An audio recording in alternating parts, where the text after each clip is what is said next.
Maya Chen sat in the back corner of Advanced Quantum Physics, her worn notebook open to equations that would make most graduate students weep.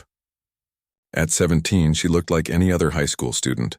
Messy black hair, oversized sweater, and thick-rimmed glasses that constantly slipped down her nose. Her classmates barely noticed her, which was exactly how she preferred it. Professor Williams droned on about theoretical applications of quantum entanglement, but Maya's mind wandered to more practical matters. The holographic display on her ancient tablet showed incoming messages from Admiral Torres, marked with the highest military encryption protocols. She quickly minimized the screen as her seatmate Brad leaned over. "Hey, you got the homework answers?" Brad whispered, not bothering to hide his desperation. He was the type who coasted through life on his father's connections and assumed everyone else would clean up his messes. Maya nodded toward her notebook without speaking. Let him copy the basic problems. He wouldn't understand the advanced theoretical work she'd been developing anyway. The same work that had caught the attention of the Terran Defense Force 3 years ago. The bell rang, and students shuffled out in their usual clusters. Maya packed slowly, waiting for the room to empty. Only then did she reopen her tablet to read the urgent message that had been burning in her inbox all morning. Code 7 alert. Kepler station reports massive alien vessels approaching. Estimated time to Earth 72 hours. All strategic assets report immediately. Your country needs you again, Shadowhawk. Maya's fingers trembled slightly as she closed the message. Shadowhawk, a name that struck fear into the hearts of hostile alien races across 3 star systems. A name that belonged to the quiet girl who sat in the back row and did other people's homework. She gathered her things and walked toward the parking lot, her mind already shifting into tactical mode. 72 hours meant the hegemony had finally made their move. She'd been expecting this for months, ever since their probe ships had been detected in the Outer Rim territories. The school hallway buzzed with typical teenage drama. Sarah Martinez gossiped loudly about weekend parties while Jake Thompson complained about his parents restricting his hovercar privileges. None of them knew that their peaceful suburban lives hung in the balance, defended by treaties Maya had personally negotiated after the Battle of Proxima. Maya passed the trophy case displaying the school's modest achievements: regional science fair winners, state debate championships, varsity athletics medals. Hidden behind the reflection in the glass, she could see her own ghostly image. If her classmates looked closer, they might notice the small scar above her left eyebrow from shrapnel during the siege of Europa Station. Or the way her eyes constantly scanned for exits and threats, habits formed during 2 years of deep space combat missions. But they never looked closer. To them, she was just Maya, the girl who helped with homework and never spoke unless directly asked a question. Her personal communicator buzzed again. This time it was Captain Rodriguez from the Special Operations Division. Maya, we need Shadowhawk back. The brass is assembling Task Force Phoenix. Your old ship is waiting at Luna Base, fully upgraded with the new quantum drive systems you designed. Can you be ready for immediate deployment? Maya paused at her locker, staring at the collection of normal teenage things. Textbooks, a mirror, photos of her adoptive family at last summer's vacation. Her foster parents thought she was just unusually gifted in science and mathematics. They had no idea their quiet daughter had single-handedly prevented an interstellar war before her 16th birthday. She typed back quickly, confirm deployment readiness. We'll need cover story for extended absence. Suggest academic scholarship program. The response came immediately, already arranged. Full scholarship to Advanced Scientific Research Institute. Your foster family will be contacted within the hour. Transport departs from Facility 7 at 0300 hours. Maya closed her locker and walked toward the exit, her footsteps echoing in the emptying hallway. Behind her, the normal world continued its blissful ignorance. Ahead lay the vast darkness of space where humanity's greatest threats lurked among distant stars. As she pushed through the glass doors into the afternoon sunlight, Maya felt the familiar weight of responsibility settling on her shoulders. Soon, she would trade her school uniform for military combat gear. The quiet girl would become Shadowhawk once again. But first, she had to go home and pretend everything was normal for one last evening. She had to smile at dinner and help her little foster brother with his elementary math homework. She had to maintain the careful illusion that she was just another teenager worried about pop quizzes and college applications. Tonight, Maya Chen would sleep in her own bed for the last time in months. Tomorrow, Shadowhawk would stand on the bridge of a warship, ready to face an enemy that had already conquered half the known galaxy. The parking lot was nearly empty now, just a few late buses and teachers heading home. Maya pulled out her old bicycle, another piece of her carefully constructed normal life, and began the ride home. The suburban streets seemed impossibly peaceful, lined with white houses and perfectly manicured lawns. She wondered how many of her neighbors would still be alive in 72 hours if she failed in her mission. The thought made her pedal faster, as if she could somehow outrun the approaching darkness that only she could see. Maya's foster mother, Linda, was humming while she prepared dinner when Maya walked through the kitchen door. The smell of homemade lasagna filled the air, creating a warmth that made Maya's chest tighten with emotions she couldn't afford to feel right now. "How was school, sweetheart?" Linda asked, not looking up from the salad she was preparing. Her graying hair was pulled back in a messy bun, and flour dusted her favorite apron, the one that said "World's Best Mom" in faded blue letters. "Fine," Maya replied, the word catching slightly in her throat. She watched Linda's gentle movements, memorizing them. There was a good chance she might never see this kitchen again, never smell Linda's cooking or hear her off-key humming. 8-year-old Tommy burst through the back door, his school backpack sliding off his shoulder as he launched himself toward the cookie jar. His face was streaked with dirt from playground adventures, and his sneakers left muddy prints across Linda's clean floor. Maya, you gotta help me with my math homework. Mrs. Peterson says if I don't get better at fractions, I might not pass to 4th grade. Tommy's eyes were wide with worry that only a child could feel about something so beautifully simple. Maya knelt down to his level, forcing herself to smile. "Don't worry, buddy. Fractions are easy once you understand the trick. We'll work on it after dinner, okay?" Tommy grinned and hugged her tightly. Maya closed her eyes and breathed in the scent of playground dirt and childhood innocence. In 3 hours she would be gone, and Tommy would wake up tomorrow to find only a note explaining that she'd received an emergency scholarship to a prestigious research program. The lie felt like poison in her mouth. Maya's encrypted communicator vibrated against her ribs. She excused herself to the bathroom and read the latest intelligence reports. The alien fleet was larger than initially estimated, over 200 vessels, including several dreadnought-class ships that could reduce a planet to molten rock in minutes. The hegemony wasn't coming to negotiate this time. They were coming to conquer. Maya splashed cold water on her face and stared at her reflection.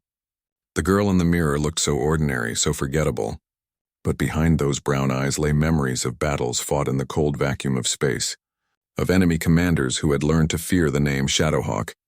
She had earned that fear during the siege of Europa Station, when she was just 15 years old. The hegemony had surrounded the mining colony with a blockade meant to starve out the human defenders. For 3 months, supplies dwindled while politicians on Earth debated diplomatic solutions. Maya had grown tired of watching children starve while bureaucrats talked. She stole a stealth fighter from the military base where her foster father worked as a janitor, slipped through the blockade, and systematically destroyed 12 enemy supply ships before anyone realized what was happening. When the enemy fleet finally tracked her down, Maya had led them on a chase through an asteroid field, using the rocks as cover while she picked off their fighters one by one. By the time reinforcements arrived, she had crippled their entire blockade force. The military had wanted to court-martial her for stealing military property. Instead, they offered her a commission and asked her to keep saving lives. Dinner was a torture of normalcy. Linda talked about her job at the local library, sharing stories about eccentric patrons and overdue book fines. Maya's foster father, James, described his latest woodworking project with the enthusiasm of someone who had found peace in simple craftsmanship. After years of military service, Tommy chattered about his best friend Kevin and their plans to build a treehouse in the backyard. He made Maya promise to help them with the engineering, explaining that she was the smartest person he knew and could figure out how to make it super awesome. Maya nodded and smiled at the right moments, but inside she was calculating hyperspace jump coordinates and reviewing tactical formations. Part of her consciousness was already aboard the starship waiting at Luna Base, running through pre-flight checks and weapons diagnostics. After dinner, she helped Tommy with his fraction homework at the kitchen table. She watched his forehead wrinkle in concentration as he worked through problems about dividing pizza slices and sharing candy bars. His pencil made soft scratching sounds against the paper, and occasionally he would erase something so vigorously that the page wrinkled. "Maya, why do numbers have to be so complicated?" Tommy asked, looking up at her with frustrated eyes. "They're not complicated," Maya said gently. "They're just precise. Math doesn't lie or hide things. It tells you exactly what's real, unlike everything else in her life." At 9 o'clock, Maya kissed Tommy goodnight and hugged Linda and James a little longer than usual. She went to her room and packed a small bag with personal items she couldn't leave behind. A photo of her real parents who had died in a hegemony attack when she was 12, her grandmother's silver necklace, and a worn paperback book of poetry that had somehow survived every battle. Maya sat on her bed and wrote 3 letters, one to Linda and James explaining the scholarship opportunity and promising to stay in touch. One to Tommy, telling him to keep practicing his math and promising to help with the treehouse when she returned. And one to her guidance counselor, requesting transfer of her academic records to the Fictional Research Institute. Each letter was a carefully constructed lie designed to protect the people she loved from the truth of what she really was. At 2:30 a.m., Maya slipped out of the house like a ghost. She looked back once at the yellow glow of the porch light, at the garden where Linda grew tomatoes, and the driveway where James parked his old pickup truck. It was a perfect picture of the peaceful life she could never really have. A black hover car waited at the corner, its windows tinted dark enough to hide government secrets. Maya climbed into the passenger seat without a word. The driver, a young lieutenant she didn't recognize, handed her a military tablet containing mission briefings and enemy analysis reports. As they lifted off toward the spaceport, Maya looked down at the sleeping suburbs spread out below like a constellation of tiny lights. Somewhere down there, Tommy was dreaming about tree houses, and Kevin was probably sneaking video games under his blankets. Tomorrow they would wake up to a world that still felt safe and normal. Maya intended to keep it that way no matter what it cost her. Luna Base sprawled across the moon's surface like a metallic city, its domes and towers reaching toward the star-filled void. Maya had been here dozens of times, but tonight felt different. Tonight felt final. The transport shuttle touched down at Docking Bay 7 with barely a whisper. Maya gathered her small bag and followed Lieutenant Morrison through the pressurized corridors toward the restricted military sectors. Their footsteps echoed against polished metal walls lined with recruitment posters, showing heroic soldiers defending Earth against alien threats. None of the posters showed a 17-year-old girl in a school sweater. Admiral Torres waited in the main briefing room, her silver hair pulled back in a regulation bun, and her uniform decorated with ribbons from 3 different wars. She had been Maya's handler since the Europa Station incident, one of the few people who knew the truth about humanity's youngest military asset. "Shadowhawk," Torres said, using Maya's call sign without ceremony. "Thank you for coming so quickly." Maya set down her bag and straightened her shoulders. The transformation was subtle but complete. The slouching teenager disappeared, replaced by a soldier who had never lost a battle. "What's our tactical situation, Admiral?"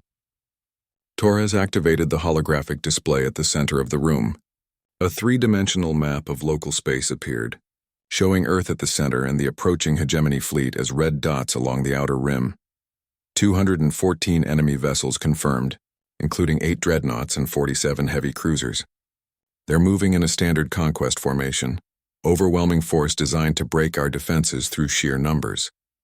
Maya studied the formation with professional interest. The hegemony had learned from their previous encounters with human forces. This wasn't a raid or a probe. This was an extermination fleet. "Our defensive capabilities?" Maya asked. "The 5th Fleet is assembled at Mars Station. 60 ships including the new Titan-class battlecruisers. Admiral Hawkins is confident they can hold the line long enough for reinforcements from Alpha Centauri." Maya shook her head. "Admiral Hawkins has never faced the hegemony in direct combat. He's thinking in terms of human naval tactics. The hegemony doesn't fight the same way we do." She moved closer to the display, her fingers dancing through the holographic space as she analyzed enemy positions. "They'll sacrifice their lighter ships to draw our forces into a pitched battle, then use their dreadnoughts to punch through our weakest point. Standard attrition warfare. They can afford to lose 2 ships for every one of ours." Torres nodded grimly. "Which is why we're implementing Operation Prometheus.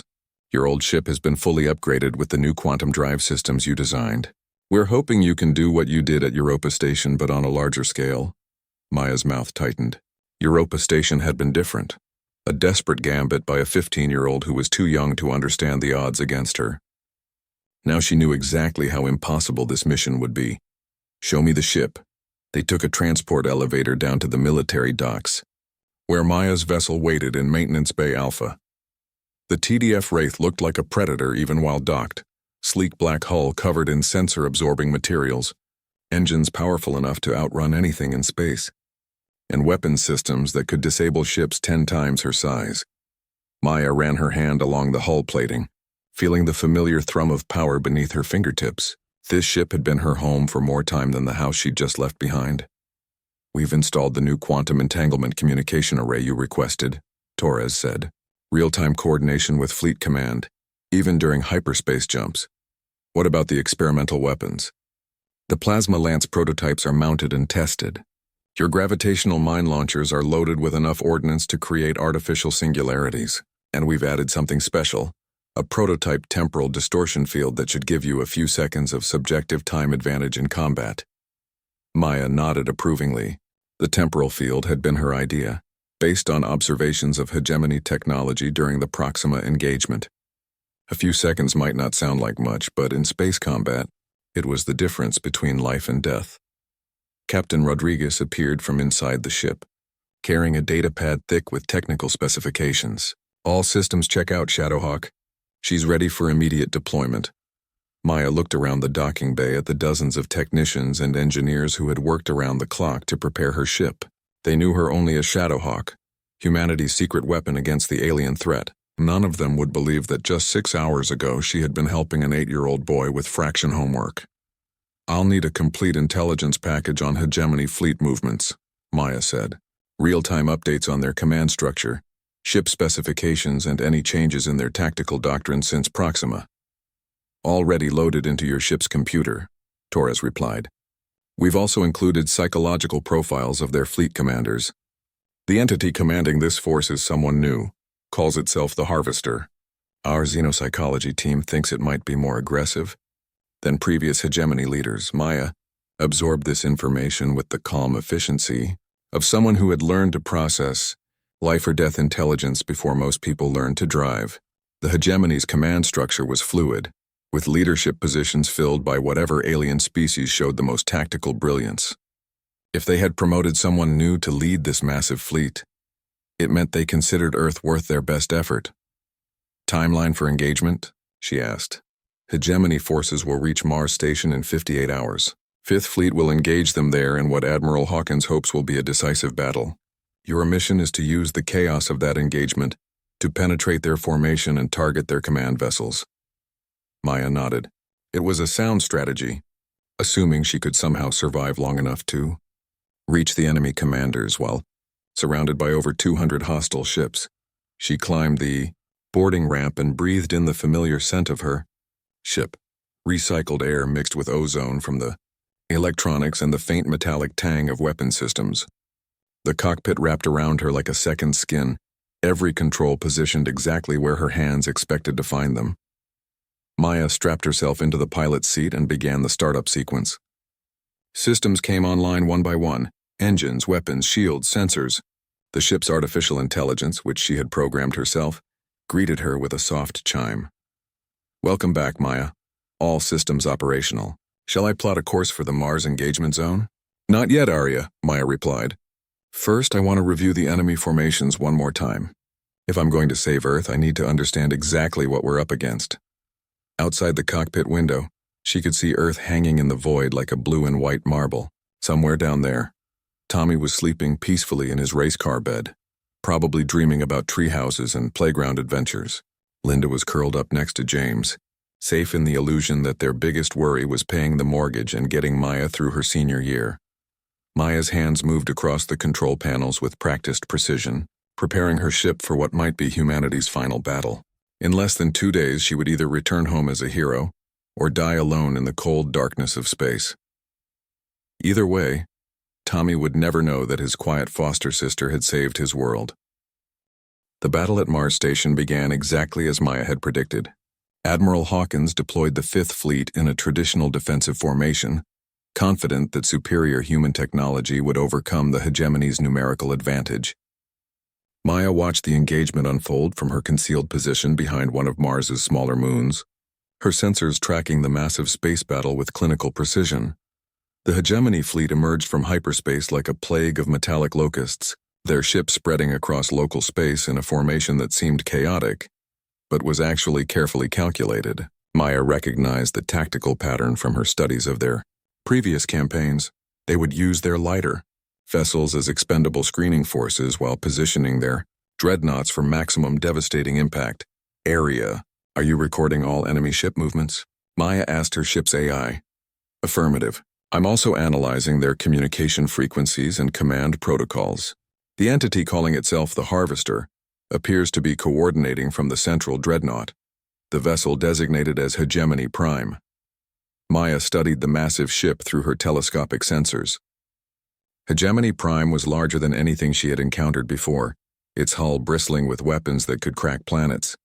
More importantly, it was positioned at the center of the enemy formation, protected by layers of escort vessels and defensive screens. Getting to it would be nearly impossible, which meant it was exactly the kind of challenge Shadowhawk was designed to handle. The first exchange of fire lit up space like a deadly fireworks display. Human plasma cannons met hegemony energy beams in brilliant flashes that briefly outshone distant stars. Ships exploded in silent balls of flame, their crews dying without sound in the vacuum of space. Admiral Hawkins had been right about one thing. The new Titan-class battlecruisers were impressive. Maya watched them tear through the enemy's screening forces with devastating efficiency, their shields shrugging off return fire that would have crippled older vessels. But the hegemony had been fighting wars for 1,000 years. They adapted quickly. Maya saw the trap developing before Admiral Hawkins did. The enemy's apparent retreat was actually a tactical realignment, drawing the human fleet into a kill zone where the hegemony dreadnoughts could bring their main weapons to bear. Area. Open a channel to Fleet Command, Maya ordered. Channel open. Admiral Hawkins, this is Shadowhawk. You're walking into an ambush.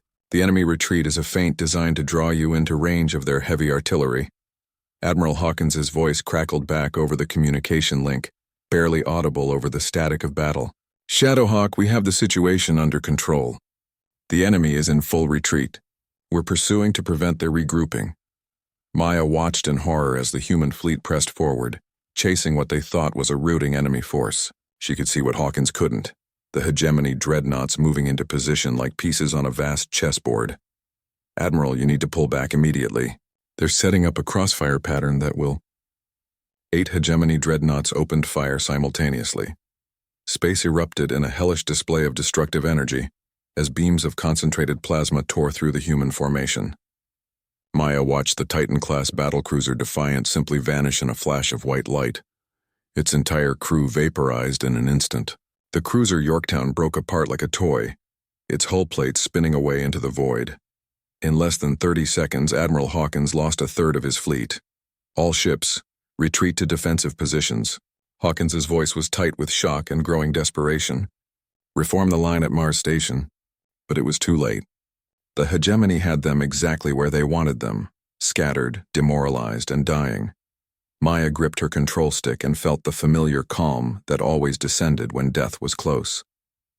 She had seen this pattern before at Europa Station and Proxima Centauri. Human commanders thought they were fighting a conventional space battle, but the hegemony was playing a different game entirely. Area. Plot an intercept course for Hegemony Prime. Maximum stealth approach, using the debris field for cover. Maya, that's suicide. There are over 50 enemy vessels between us and the command ship. Then we'll have to go through them. Maya engaged her ship's stealth systems and began moving toward the battle zone. The Wraith slipped between pieces of destroyed vessels, using their metal hulks to mask her approach. Her sensors showed dozens of enemy ships hunting for survivors, their weapons charging for killing shots against disabled human vessels. She reached the outer edge of the enemy formation, just as the hegemony began their final push toward Mars Station. Maya could see the human defenders regrouping around the orbital platform, their remaining ships forming a desperate last stand against overwhelming odds. Maya activated her prototype temporal distortion field and felt reality shift around her. Everything outside her ship seemed to slow down, as if the universe itself was holding its breath. Energy beams crawled through space like lazy lightning, and enemy ships moved with dreamlike sluggishness. She had maybe 10 seconds of subjective time before the field burned out her ship's power systems. Maya used every one of them. The Wraith burst from concealment like a predator striking prey. Her plasma lance carved through the nearest enemy destroyer before its crew could react. Gravitational mines deployed in perfect patterns, creating miniature black holes that pulled 3 more ships into crushing embrace. Maya spun through a complex evasion pattern, her ship dancing between enemy fire with impossible grace. The temporal field made their weapons seem pathetically slow, but she knew it was an illusion. When the field collapsed, she would be moving through normal time again. Surrounded by very angry aliens, she destroyed 6 more ships before the distortion field failed. Reality snapped back to normal speed with jarring suddenness. Maya found herself in the middle of the enemy formation, surrounded by ships that were now very aware of her presence. Energy beams converged on her position from every direction. Area, emergency maneuvers. The ship's AI threw them into a spinning dive that would have liquefied a normal human pilot.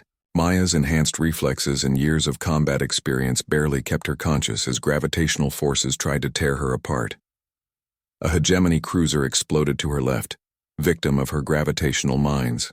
Another ship, damaged by her plasma lance, listed helplessly as its crew struggled with failing life support. But there were still dozens more, and they were closing in. Maya gritted her teeth and pushed her ship harder. She had come too far to die now, with Earth's fate hanging in the balance and Tommy's innocent dreams depending on her success. The command ship Hegemony Prime loomed ahead like a metal mountain, its weapons already turning toward her tiny vessel. Maya could see the energy building in its main cannon, enough destructive power to turn her ship into component atoms. But she was Shadowhawk, and she had learned long ago that impossible odds were just another kind of puzzle to solve. Maya smiled grimly and prepared to show the hegemony why humans were the most dangerous species in the galaxy. Maya's ship screamed through space toward Hegemony Prime, weaving between energy beams that could have melted asteroids. The massive command vessel's main cannon was charging, its power signature building to levels that made Maya's sensor displays flash warning after warning. She had perhaps 15 seconds before that weapon fired and erased her from existence. Aria, full power to engines. Reroute everything, life support, gravity, even emergency reserves. Maya, that will leave us with no backup systems. If anything goes wrong, if I don't reach that command ship, there won't be an Earth to go back to. The Wraith surged forward with desperate speed, its hull groaning under the stress of pushing beyond all safety limits. Maya felt the artificial gravity cut out, leaving her floating against her restraints as the ship became nothing more than engines and weapons racing through the void. Behind her, she could see the human fleet making their final stand at Mars Station. Admiral Hawkins had reformed his remaining ships into a defensive sphere, but they were outnumbered 5-1. Explosions bloomed like deadly flowers as more human vessels succumbed to the hegemony's overwhelming firepower. Maya reached into her memories of every battle she had ever fought, every impossible situation she had somehow survived. There was always a way, some weakness in the enemy formation, some tactical advantage that others missed. She just had to find it before the Harvester's main cannon turned her into vapor. Then she saw it. Hegemony Prime's massive size was both its greatest strength and its fatal weakness. The ship was so large that its own defensive systems created blind spots, areas where the cannon couldn't track fast enough to hit a small, agile target. Maya dove beneath the command ship's hull, skimming along its armored surface so close that her ship's proximity alarms screamed in protest. The main cannon tried to track her, but it was designed to destroy capital ships, not SWAT fighters. Its massive bulk simply couldn't turn fast enough. Secondary weapons opened fire from defensive turrets, filling space around Maya with deadly energy. She rolled and twisted through the barrage, her enhanced reflexes pushing her body to its limits as she fought to stay ahead of death. A plasma burst grazed her starboard wing, sending showers of sparks through the cockpit. Another beam punched through her rear shields, causing system failures that filled the air with acrid smoke. But Maya held her course, racing along the command ship's surface toward her target. Every hegemony vessel she had ever studied shared the same basic weakness. Their command centers were positioned for maximum tactical oversight, which meant they were the most heavily armored but also the most exposed sections of the ship. Maya found what she was looking for near Hegemony Prime's forward section, a cluster of sensor arrays and communication dishes that marked the location of the bridge. It was protected by overlapping shields and armor plating thick enough to stop conventional weapons, but Maya wasn't carrying conventional weapons. Area armed the experimental Singularity torpedo. I need a precision shot at those command sensors. The Singularity torpedo is untested in combat. If the containment field fails, then we'll find out if there's an afterlife for AI systems. Maya pulled her ship into a tight loop, giving herself a clear shot at the command section, while dodging defensive fire from every direction. The Singularity torpedo required perfect timing. Fire too early and the shields would deflect it. Too late and she would be destroyed by her own weapon. She watched the targeting display count down distances in meters. Her finger hovered over the firing stud as energy beams crosshatched the space around her ship. 50 meters. 40. 30. Maya fired. The Singularity torpedo was a thing of terrible beauty, a contained black hole that bent light around itself as it raced toward its target. It struck Hegemony Prime's command section and simply erased everything within a 50-meter radius: shields, armor, hull plating, and everything behind them. The effect was immediate and catastrophic.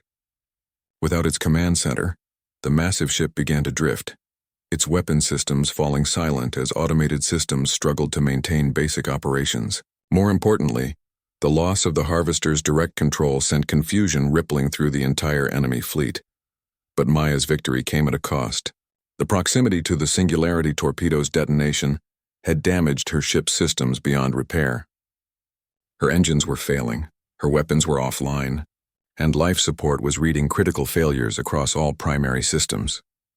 She was drifting helplessly in the middle of the enemy fleet, surrounded by hundreds of ships whose commanders were now very, very angry. Area. Status report. The AI's voice was distorted by static and failing processors. Main engines offline. Weapon systems destroyed. Hull breaches on decks 2 through 5. Estimated time until life support failure: 12 minutes. Maya looked out at the chaos surrounding her. With their command ship crippled, the Hegemony fleet was fragmenting into smaller groups, each operating under local commanders who were trying to re-establish tactical coordination. But the damage was done, their perfect formation had collapsed, and the human fleet at Mars Station was already taking advantage of the confusion. She watched Admiral Hawkins's remaining ships surge forward, their weapons finding targets among the scattered enemy vessels. The tide of battle was turning, but slowly. Too slowly. Maya still had one card left to play. Arya, can you establish a fleet-wide communication link? Affirmative, but transmission range will be limited with our damaged systems. Do it. Maya opened a channel that broadcast to every human ship in the system. Her voice, steady despite her desperate situation, cut through the chaos of battle. All human vessels, this is Shadowhawk. I have tactical data on enemy fleet positions and command structures. Transmitting now.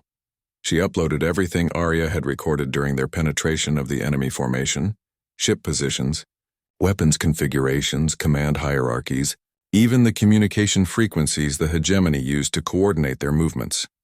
Armed with this intelligence, the human fleet began to systematically exploit every weakness Maya had identified. Ships that had seemed invincible minutes earlier found themselves outmaneuvered and outfought by human captains, who now knew exactly where to strike. Maya watched the battle turn from her drifting ship, feeling a strange sense of peace despite her approaching death. She had done what she came to do. Earth would survive. Tommy would grow up to build his treehouse and Linda would continue humming while she cooked dinner. That was enough. A proximity alarm chimed weakly, its power failing.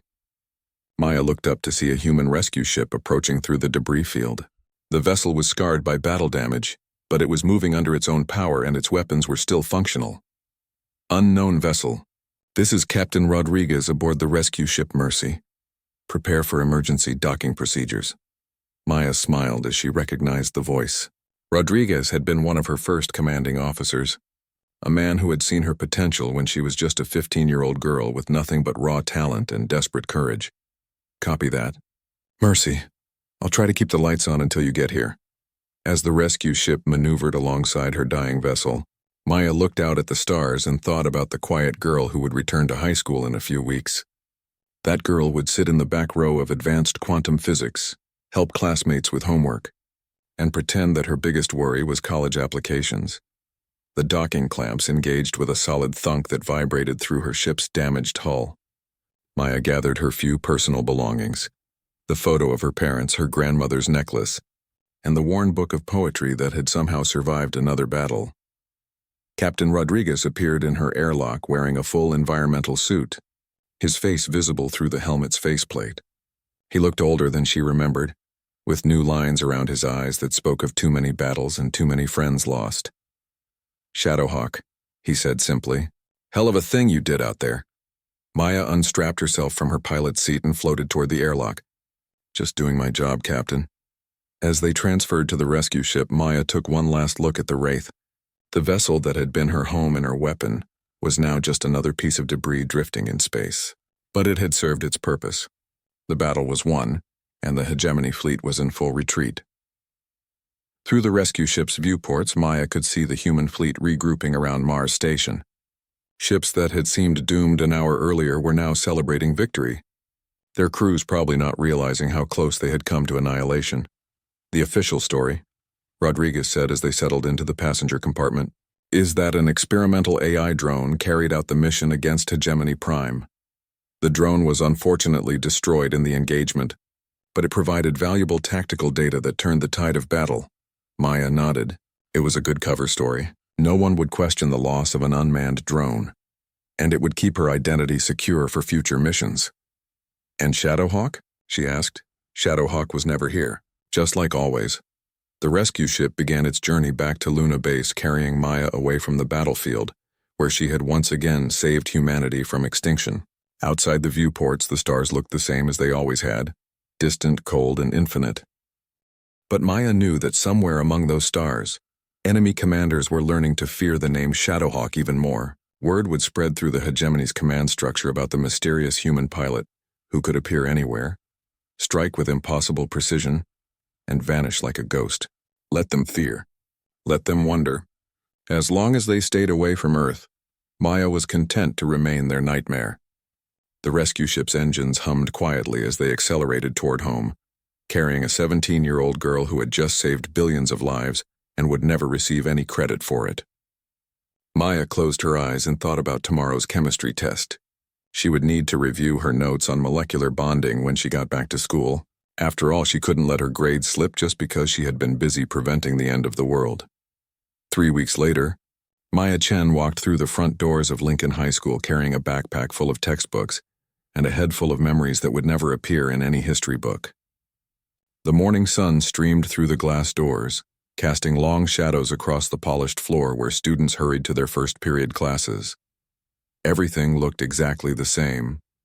The trophy case still displayed the same modest achievements. The bulletin board still advertised the upcoming homecoming dance, and the vending machine still hummed quietly in the corner by the principal's office. It was as if the universe had paused while she was gone, waiting for her return to resume its normal rhythm. "Maya. Maya, you're back?" Tommy's voice cut through the hallway noise as her little foster brother ran toward her, his backpack bouncing against his shoulders. He crashed into her with a hug that nearly knocked her over, his face shining with pure joy. "Hey, buddy," Maya said, ruffling his hair. "How's the treehouse planning going?" "Kevin and I have been working on the blueprints every day. We figured out how to make it earthquake-proof and everything. Mom says you'll help us with the engineering when you have time." Maya smiled, remembering her promise from what felt like a lifetime ago. "Of course. We'll make it the most awesome treehouse in the neighborhood." Tommy beamed and ran off to catch up with his friends, already launching into an animated description of their construction plans. Maya watched him go, feeling a warmth in her chest that had nothing to do with the morning sunshine. She made her way to advanced quantum physics, slipping into her usual seat in the back corner just as the bell rang. Professor Williams was writing equations on the board, the same theoretical formulas that Maya had been applying in real-world combat scenarios while her classmates thought she was studying at a research institute. "Miss Chen," Professor Williams said without turning around. I trust your time at the Advanced Scientific Research Institute was productive? Very educational, Maya replied, keeping her voice carefully neutral. I learned a lot about practical applications of quantum mechanics. Brad leaned over from the next seat, his desperation as obvious as ever. Dude, you're so lucky. My dad tried to get me into that program, but they said my grades weren't good enough. What kind of stuff did you work on? Maya glanced at her notebook where she was already copying the day's equations. How could she possibly explain that she had used quantum entanglement principles to coordinate a space battle across multiple star systems? That her research had helped design weapons capable of creating artificial black holes? Mostly theoretical work, she said instead. Nothing too exciting. The class proceeded normally, with Professor Williams explaining concepts that Maya had been using to save lives, while her classmates struggled to understand the basic math. She found herself caught between two worlds, the ordinary teenage existence that everyone expected her to live, and the extraordinary reality of what she had actually accomplished. During lunch, Maya sat at her usual table in the corner of the cafeteria, eating a sandwich and pretending to read while actually monitoring news feeds on her tablet. The media was still reporting on what they called the Mars Victory, humanity's greatest military triumph against an alien invasion force. According to the official story, Earth's brave defenders had repelled the hegemony through superior tactics and an experimental AI drone that provided crucial intelligence. Admiral Hawkins was being hailed as a hero, his face on magazine covers and news programs across the globe. Maya didn't mind. Heroes were supposed to be visible, inspirational figures who gave people hope and pride. They weren't supposed to be 17-year-old girls who helped classmates with homework and worried about chemistry tests. Maya, Sarah Martinez, appeared at her table, looking uncharacteristically hesitant. Can I sit with you? Maya nodded, curious. Sarah was part of the popular crowd, the kind of girl who normally wouldn't acknowledge Maya's existence unless she needed help with calculus problems. I wanted to thank you, Sarah said, settling into the plastic chair across from Maya. My brother Jake was on one of the ships at Mars Station, the TDF Constellation. He said they almost didn't make it, but then something happened that turned the whole battle around. Maya's chest tightened. She remembered the Constellation, a heavy cruiser that had been badly damaged early in the engagement. If not for the tactical data she had provided, that ship would have been destroyed with all hands. Jake doesn't know what saved them, Sarah continued. The official reports are all classified, but he wanted me to tell everyone that someone out there is looking out for us. Someone who doesn't want credit or recognition, but who keeps us safe anyway. Sarah stood up and gathered her things. I know it sounds stupid, but I like to think it's true. That somewhere out there, there's a guardian angel making sure my little brother comes home safe. After Sarah left, Maya sat alone with her sandwich and her secrets.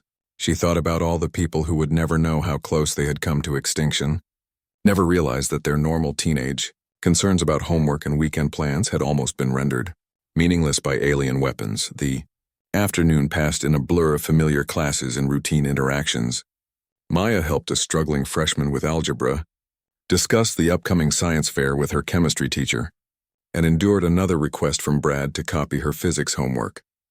When the final bell rang, she walked to her locker and gathered her books for the evening's studying. Her encrypted communicator remained silent. No urgent missions. No alien threats, no desperate calls for Shadowhawk to save the day. For now, Maya Chen was just a quiet girl in the back row, and that was exactly how she wanted it. She rode her bicycle home through the same suburban streets she had traveled 3 weeks earlier, when the fate of humanity hung in the balance and she was the only thing standing between Earth and annihilation. The white houses and manicured lawns looked peaceful in the afternoon light, their occupants blissfully unaware that their world had been saved by a teenager with a backpack full of homework. Maya pulled into her driveway just as Linda was coming out to check the mail. Her foster mother smiled and waved, calling out a cheerful greeting that contained no hint of the worry she must have felt during Maya's absence. How was your first day back, sweetheart? Normal, Maya replied, parking her bike in the garage. Perfectly. Wonderfully normal. That evening, Maya sat at the kitchen table helping Tommy with his math homework while Linda hummed and prepared dinner. James was in his workshop, the sound of woodworking tools drifting through the house as he crafted something beautiful and useful with his hands. Tommy worked through his fraction problems with determined concentration, occasionally asking questions that Maya answered with patient explanations. Outside the window, the sun was setting, painting the sky in shades of orange and pink that reminded Maya of plasma explosions in the vacuum of space. But those memories felt distant now, like scenes from a movie she had watched rather than lived. Here, in this warm kitchen filled with the smells of home cooking and the sounds of family life, Maya could almost believe that her other existence was just an elaborate dream. Almost. Her tablet chimed softly with an encrypted message from Admiral Torres. Mission accomplished, Shadowhawk. The galaxy is a little safer thanks to you. Rest well, you've earned it. Maya deleted the message and closed the tablet. Tomorrow there would be another chemistry test to study for, another physics class to attend, and another day of being the quiet girl who sat in the back row and helped her classmates with homework. And if the stars above held new threats that would require Shadowhawk's intervention, well, Maya would deal with that when the time came. For now she was content to be ordinary, to be invisible, to be the guardian angel that no one suspected and everyone needed. Tommy looked up from his homework with a triumphant grin. I got it. I finally understand fractions. Maya smiled back at him, thinking about all the complex equations that governed faster-than-light travel and quantum weapons systems. See? I told you math wasn't that complicated once you figured out the trick. Outside, the first stars were becoming visible in the darkening sky. Maya glanced at them through the window, then turned her attention back to helping her little brother with his homework. The quiet girl was home.